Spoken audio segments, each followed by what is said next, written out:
Ice Khan کا تو پتہ نہیں، لیکن حوریہ کا اپنی نظر اس سے ہٹانا مشکل ہو گیا تھا۔ شوہر گھر آئے تو اچھی بیویوں پر فرض ہے کہ محبت سے شوہر کا استقبال کرے۔ حوریہ کو یک ٹک اپنی جانب دیکھتے پا کر عائشہ نے ہاتھ بڑھا کر حوریہ کو بازو تھامتے اپنے سینے سے لگاتے شوخ لہجے میں کہا تو حوریہ ہڑبڑا کر ہوش میں آئی تھی۔ وہ جو شوہر اتنے دنوں تک گھر سے غائب رہے، بیوی سے کوئی رابطہ نہ رکھے، اس شوہر کا استقبال کیسے کرنا چاہیے؟ عائشہ کی گردن میں منہ چھپائے شکوا کے لہجے میں کہا تو عائشہ نے سختی سے حوریہ شاہ کو باہوں میں بھینچا تھا۔ گھر نہیں تھا، لیکن نظریں ہر لمحہ تم پر تھی۔ یہ جو تمہیں اداسی کا شوق چڑھا ہوا ہے نا، آج اچھے سے اتاروں گا۔ حوریہ کو اپنے سامنے بٹھاتے خود گاڑی کے دروازے سے ٹیک لگا کر حوریہ کے ہاتھوں کو اپنی گرفت میں لیتے سینے پر کھتا۔ یہ شوق نہیں تھا ہان، میں سچ میں اداس تھی۔ آپ کو نم لہجے میں کہتے بری طرح ہونٹ بیندے چہرہ جھکایا تھا، تبھی عائشہ نے شہادت کی انگلی حوریہ کے تھوڑے پر رکھتے چہرہ اوپر کیا تھا۔ آپ کو میری ذرا سی یاد بھی نہیں آئی؟ کوئی ایسے بھی کرتا ہے؟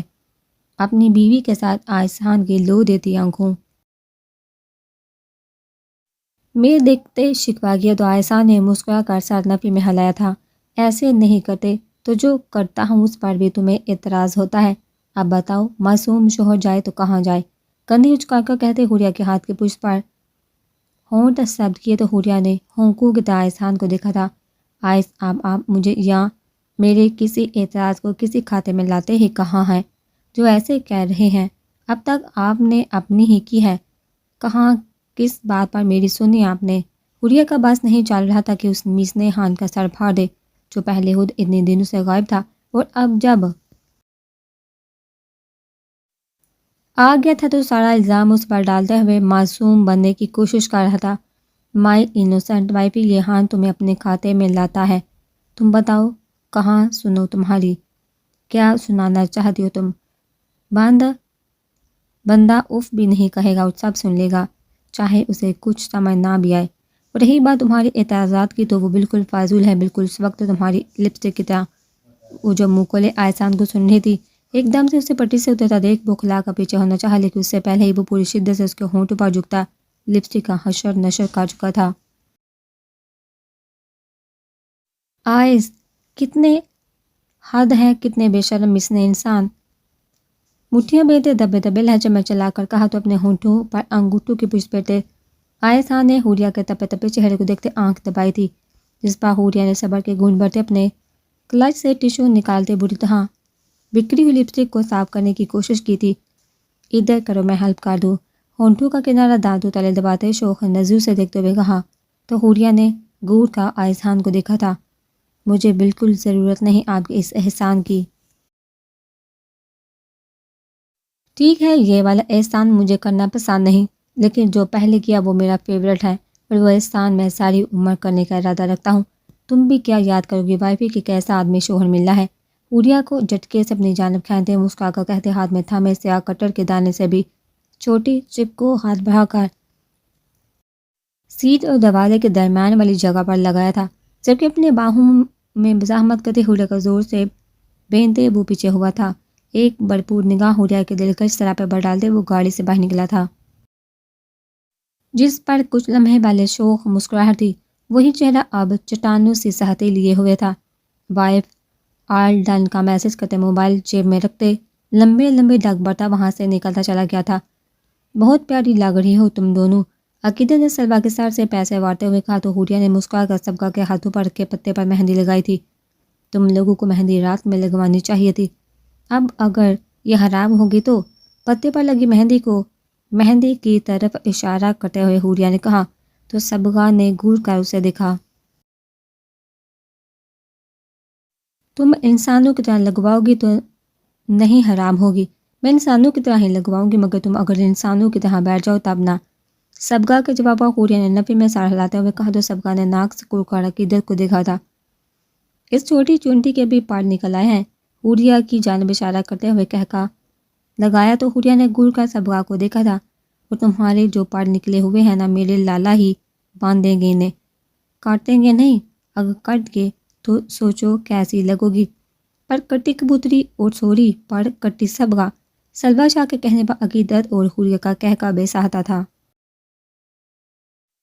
جبکہ سبغہ نے سرخ پڑتے چہرے سے ان تینوں کو گورا تھا۔ تمہارے لالا کو اپنی انگلی کے اشاروں پر نہ چلائے تو میرا نام اس سب کا بلاشا نہیں، اور میری فکر چھوڑ اپنی کرو، کیونکہ تمہارا ہونے والا شوہر صرف ہاں نہیں چھوٹا ہان ہے۔ شوہر ہان ہو تو بیوی پھر بھی حوصلہ کر کے زبان کھول لیتی ہوگی، لیکن اگر چھوٹا ہان ہو تو بیوی کا چپ رہنا ہی بہتر ہے، کیونکہ اپنے آگے وہ کسی کو سنتا نہیں۔ ویسے بھی مجھے شاہ سارے سڑیل اور ان رومانٹک لگتے ہیں، اور ہان سڑ پھرے، باقی وہ ان کی بیویوں کو پتا ہو کہ وہ کیسے ہیں، رومانٹک یا ان رومانٹک۔ مٹھائی کا ٹکڑا اپنے منہ میں ڈالتے کندھے اچکا کر کہا تو عمران خان کا سوچتے سلمان اپنے عشق پڑتے حلق کو تاڑ گیا تھا۔ ابھی تو نہ جانے اس ہاں نے کس کس بات کا غصہ نکالا تھا۔ ایک غلطی کم تھی جو وہ انجانے میں ایک اور کر چکی تھی، جبکہ حوریہ نے تل ملا کر عقیدت نے گور کر صبغہ کو دیکھا تھا۔ تم دونوں ننند بابی والی لڑائی بعد میں کر لینا، اوپس ڈانس آؤ پہلے ڈانس کرتے ہیں۔ سامنے لڑکیوں کو ڈول کے رکھتے اور ایک دائرے میں بیٹھتے دیکھ عقیدہ نے اٹھتے ہوئے کہا تو صبغہ شاہ سارا اسبات میں ہلاتی جھٹکے سے اٹھی تھی، جس پر حوریہ اور سامنے سادی ندا بیگم نے بے سہاتا نفی میں سر ہلایا تھا۔ تم دونوں کا ہو گیا ہو تو ڈیرے پر پہنچ جاؤ، وہاں مہمان تو تم لوگوں کی مہندی کی رسم کے لیے آئے ہیں، ایک دوسرے کی شکلیں دیکھنے نہیں۔ بہرام شاہ نے کمرے میں قدم رکھتے ڈریسنگ مرر کے سامنے ہدایت کو بلاشا کو کھڑے دیکھتے سخت لہجے میں کہا تو ہدایت نے آئینے میں نظر آتے بہرام شاہ کے عکس کو دیکھتے آنکھیں گھمائی تھی۔ وہ شاہ صاحب سسرال جانے کی خوشی میں ٹائم سے پہلے تیار ہو چکے ہیں، اس لیے اب ہم پہ بلا وجہ حکم چلانے آگے ہیں۔ سفید کرتا پہ پہنی نیو بلو واسکٹ کے بٹن بند کرتے ہوئے ہدایت شاہ نے طنزیہ لہجے میں کہا تو بلا شاہ نے دونوں پر خاموش نگاہ ڈالتے برش اٹھا کر بالوں کو سیٹ کیا تھا۔ شاہ صاحب اگر سسرال جا بھی رہے ہیں تو گھر والوں کی اجازت سے، تم دونوں کی طرح بنا بتائے چھپ چھپا کر تو نہیں جاتا نا۔ ہدایت اور بلاج کو کندھوں سے تھام کر تھوڑا سر پر کھسکاتے آئینے کے سامنے کھڑے ہوتے اپنے کرتے کا کالر ٹھیک کرتے چڑھانے والے انداز میں کہا تو ہدایت نے نفی میں سر ہلایا تھا، جبکہ بلاشاہ نے سفید کرتے پہ ڈارک بلو واسکٹ کے بٹنوں کو جائزہ لیتی نگاہوں سے دیکھتے نفی میں سر ہلاتے انہیں کھولا تھا۔ بہرام شاہ نے بالوں کو سیٹ کرتے اپنے کرتے کے بازو کو کوہنیوں تک فولڈ کرتے ڈارک براؤن واسکٹ پر پرفیوم چھڑکا تھا۔ آپ دونوں بھائی اپنی لڑائی میں مجھے مت گھسیٹیے، کیونکہ بلاشاہ نہ کسی کے حکم کا محتاج ہے، نہ کسی کے باپ سے ڈرتا ہے جو اپنی بیوی یا اپنے سسرال جانے کے لیے چور راستے ڈھونڈتا پھرے۔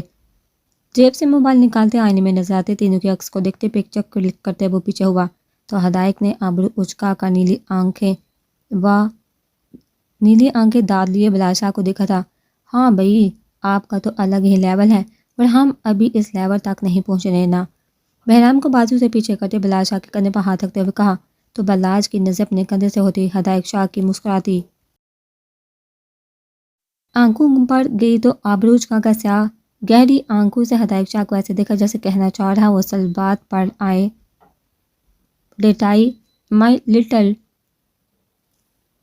برو ڈیٹائی کے اس لیول پر نہیں پہنچے ہم جس پر آپ جناب ہیں۔ ہدایت شاہ کی بات پر بہرام شاہ نے بلاج کے سر پڑتے چہرے کو دیکھتے بمشکل اپنی مسکراہٹ چھپائی تھی۔ ڈیٹائی کے لیول پر پہنچنے سے پہلے آپ نے اپنے سالے سے چھپ کر چوڑوں کی طرح جانے والے لیول کے آپشن کو بہتر سمجھا۔ ہدایت شاہ کے دکھتے رگ پر ہاتھ رکھا تو ہدایت نے گور کا بلاج شاہ کو دیکھا تھا۔ اگر تم دونوں نے نزو کے وار سے ایک دوسرے کو ہرا دیا ہو تو اب انسانوں کی طرح ڈیرے پر پہنچو، وہاں جا کر صرف سٹیج پر منہ پھلا کر نہیں بیٹھ جانا، میرے آنے تک انتظامات بھی دیکھ لینا، باقی میں خود آ کر دیکھ لوں گا۔ دونوں کے کندھوں پر ہاتھ رکھ کر پیچھے کرتے تنبیہ لہجے میں کہا تو دونوں نے سمجھ کے انداز میں سر اسپات میں ہلایا تھا۔ اب ایسے بھی مت دیکھو، مجھے پتہ ہے کہ بہت پیارا لگ رہا ہوں، بلاج شاہ کو دیکھتے چھیڑنے والے انداز میں کہا تو بلاج نے گہری سانس لے ہدایت شاہ کو دیکھا تھا۔ مجھے نہیں پتا تھا کہ ڈاکٹرز کو اپنی شادی کی اتنی خوشی ہوتی ہے کہ خوشی میں وہ اپنا مانسک سلطنت کھو بیٹھتے ہیں۔ بلاج شاہ کے نفی میں سر ہلا کر کہنے پر بہرام شاہ کا قہقہ گونجا تو ہدایت نے گور کر دونوں کو دیکھا تھا۔ پر مجھے بھی نہیں پتا تھا کہ شادی سے انکار کرنے والے بلاج شاہ کو شادی کی ایک اتنی خوشی کہ اپنی تیاری اور حویلی کے سب انتظامات چھوڑ کر وہ مہندی کے دن اپنی بیوی کو منانے گیا ہوا تھا۔ ہدایت شاہ کے قہقہے لگا کر کہنے پر بہرام شاہ نے قہقہ بے ساختہ تھا۔ لالا ناؤ ویٹ اینڈ واچ، اب اس بات کا بدلہ نہ لیا نا تو میرا نام بھی بلاج شاہ نہیں۔ بلاج شاہ کے تلملا کر کہنے پر ہدایت شاہ نے بمشکل اپنی ہنسی ضبط کرتے اسے گلے سے لگایا تھا، جس پر بلاشاہ نے منہ بسوٹے پیچھے کرنا چاہا، مگر اس سے پہلے ہی بہرام شاہ دونوں کو بازو سے دبو چکا تھا۔ چلو اپنی اپنی ماؤں کو شیرو، منا لو اپنی زادی کے آخری دن کو، کل سے تو بیویوں کے مرید ہی بننا ہے۔ کہہ تو ایسے رہے جیسے آپ کے والی نے آپ کو بخش دینا ہے۔ بلاشاہ نے قدم باہر کی جانب بڑھاتے بہرام شاہ کی بات کا جواب دیا تو ہدایت شاہ نے نفی میں سر ہلایا تھا۔ تم لوگوں نے اپنی پسٹلز۔ ابھی بہرام شاہ اپنی بات مکمل کرتا کہ بلاشاہ نے پلٹے کرتا کمر سے اٹھایا تو وہاں بندی پسٹل دیکھ بہرام شاہ نے سر اسبات میں ہلایا تھا، جبکہ ہدایت شاہ نے بھی سر اسبات میں ہلاتے قدم باہر کی جانب بڑھائے تھے۔ یہ سب آج بھی تو ہو سکتا ہے نا؟ سب انتظامات تو مکمل ہے، پھر کیوں کل یا پرسوں پر کام کو ٹالنا؟ بادام گل کی فون سے گونجتی جنجلائی ہوئی بات پر مقدس بیگم نے کوفر سے فون کو دیکھا تھا۔ نام تمہارا بادام گل ہے اور عقل نام کی کوئی چیز نہیں تمہیں۔ میں چاہتی ہوں کہ وہ الگ الگ نہیں، ایک ہی جگہ ایک دوسرے کو تڑپتے ہوئے دیکھ کر مرے، یا پھر ان کے مرنے سے پہلے ان کے درمیان ایسی غلط فہمی پیدا کر دوں کہ کوئی چاہ کر بھی کسی دوسرے کو بچانے کی کوشش نہ کرے، اور یہ صرف کل یا ولیمے والے دن ہی ممکن ہے۔ کچھ گھنٹے یا ایک دن ہی کی تو بات ہے، جتنا خوش ہونا چاہتے ہیں ہو جائیں، پھر تو نہ کوئی خوشی ہوگی نہ خوشی منانے والا۔ مقدس بیگم کے زہر بڑے لہجے پر دوسری جانب بادام گل نے ہنکارا بڑا تھا کہ تبھی دروازہ کھلنے کی آواز پر مقدس بیگم نے ہڑبڑا کر فون بند کیا تھا، جبکہ اپنے سامنے شہزادوں سے شان لیا تھا۔ زرگام خان کے چہرے پر پھیلی نرمی مسکراہٹ کو دیکھتے مقدس بیگم کو بے چینی ہوئی تھی۔ تم ڈیرے پر نہیں گئے؟ اپنا ہاتھ تھام کر ہونٹوں سے لگاتے زرگام خان کو دیکھتے حیرانگی سے استفسار کیا تو زرگام خان نے مسکرا کر سر اسپات میں ہلایا تھا۔ گیا تھا، پھر مجھے خبر ملی کہ میری خوشیوں میں سب سے زیادہ جس کا حق بنتا ہے وہ ابھی تک اپنے کمرے میں ہے، تو بس پھر یہ ہاتھ چلایا۔ مسکرا کر کہتے مقدس بیگم کے دائیں جانب جگہ سنبھالی تو مقدس بیگم نے ہنکارا بڑا تھا۔ سچ کہوں کہ بیوی میکے چلی گئی تو ماں کی یاد آ گئی۔ مقدس بیگم کے منہ بنا کر کہنے پر زرگام خان نے مسکراتے ہوئے سر نفی میں ہلایا تھا۔ سچ تو ہے کہ میکے چلی گئی، اور آپ جانتی ہیں ماں، وہ جب مجھ سے دور جاتی ہے تو مجھے لگتا ہے کہ میرے وجود کا کوئی حصہ اپنے ساتھ لے گئی ہوں۔ مجھ سے دور ہو کر سکون نہیں آتا، لیکن سچ تو یہ بھی ہے کہ ماں تو ماں ہوتی ہے، ماں کی جگہ تو کوئی نہیں لے سکتا۔ اس بات سے ہم چاہے انکار کریں یا اقرار، لیکن اس حقیقت کو جھٹلا نہیں سکتے۔ نرم نظروں سے مقدس بیگم کو دیکھتے سر ان کے کندھے سے ٹکایا تھا۔ خیر میری چھوڑیے، یہ بتائیے آپ کو مجھ سے کتنی محبت ہے، یا کب ہوئی تھی؟ جب میں دنیا میں آ گیا تھا یا آنے والا تھا؟ زرگام خان کے سوال پر مقدس بیگم ساکت ہوئی تھی، گردن ترچھی کر کے اپنے کندھے پر درے زرگام خان کے سر کو دیکھا تھا، اور پھر ذہن میں زرگام خان کے سوال کو دہرایا تھا۔ کب محبت ہوئی تھی، یا محبت تھی ہی کب؟ دل پوری طرح بے چین ہوا تھا، اپنے اندر ایک عجیب سا سناٹا محسوس ہوا تھا۔ اچھا چھوڑیے، ماں کو تو اپنی اولاد سے محبت ہوتی ہے۔ کیا فضول سوال پوچھ رہا ہوں؟ آپ بتائیے، کہ آپ اب بھی خوش نہیں؟ میری خوشی میں بھی خوش نہیں؟ میں یقین دلاتا ہوں ماں عقیدت سے آپ کو کبھی کوئی تکلیف نہیں پہنچے گی۔ وہ پلٹ کر آپ کسی بات کا جواب بھی نہیں دے گی۔